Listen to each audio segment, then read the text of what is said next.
جەنایەتێک کە شیاوی بەخشین نییە، کارەساتێک کە لەبیر ناکرێت. مانگی گەلاوێژ بە بیرەوەری و یادی هەزاران تێکۆشەری شۆڕژگێڕ و کەسانی ئارمانگەرا و ڕەنجوازاری گیان تاوێنی بنەماڵەکانیان دەست پێ دەکات. جاوید ڕەحمان گزارشگەری تایبەتی ڕێکخراوی نەتەوە یەکگرتوەکان بۆ کاروباری مافەکانی مرۆڤ لە ئێران بەم بۆنەیەوە راپۆرتێکی بڵاو کردەوە. ئەو کوشتاری لاوانی کچ و کوڕی لە دەیەی 16 و لەوانە کوشتاری بە کۆمەڵی ساڵی 67 بە نەسڵکوژی و جەنایەت دژ بە مرۆڤایەتی ناو بردووە.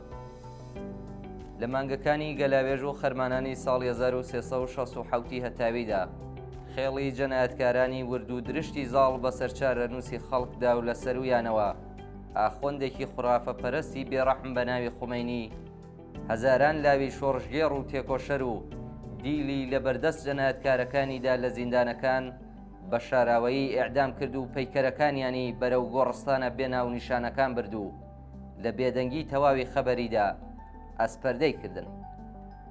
گومان لەوەدا نییە کە دووربینی سیخڕەکانی هێزە ئیمپریالیستەکانی ڕۆژهەڵات و ڕۆژاوا و جاسوسە زەمینیەکانیان ئاگاداری ڕووداوەکە بوون، بەڵام بەرژەوەندی کەسیف و نامرۆڤانەیان لەو سەردەمەدا ئیجازەی نەدا هەواڵەکەی بکاتە دەرەوە.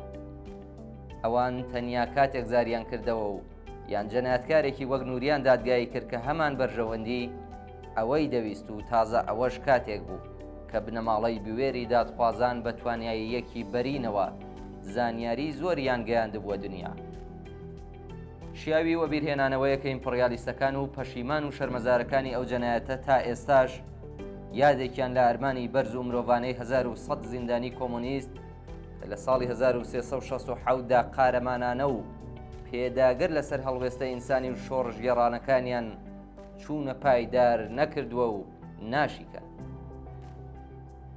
ئیعدامکرانی ڕۆڵە شۆڕژگێڕ و بوێرە زیندانی کراوەکان بابەتێکی لە پێشدا پلان بۆ داڕێژرا بوو.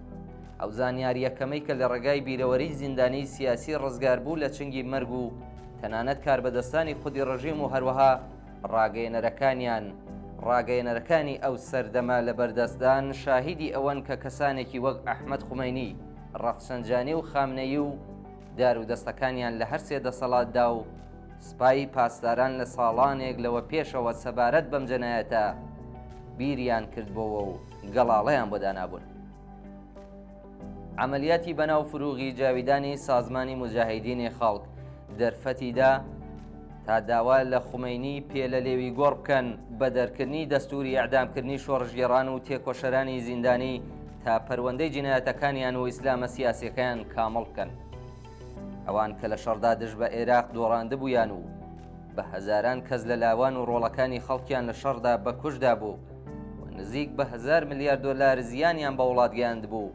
ترسیان لە ئاخێزی جەماوەری ناڕازی هەبوو کە دەرگای زیندانەکان پشکێن و بە هەزاران زیندانی سیاسی خاوەن هەڵوێست و ڕێبەر لە داهاتوودا ڕزگار بکە. دەزانین کە ناسینەوەی کەسانی خاوەن هەڵوێست و دیاریکردنی چارەنووسی زیندانیانی سیاسی لەلایەن خومەینیەوە بە کۆمیسیۆنێکی سێکەسی سپێردرا کە خودی بکوژانی سەرەکی و دەسەڵاتدار بە باشیان زانی یەکێکیان واتە ڕەیسی جەلاد لە ئاسمان تەقێنەوە. ئەو سێ کەسا کە هەیئەتی مەرگیان پێوترا زیندانیەکانیان تەنیا لەبەر بیر و بۆچوونیان دەکوشت.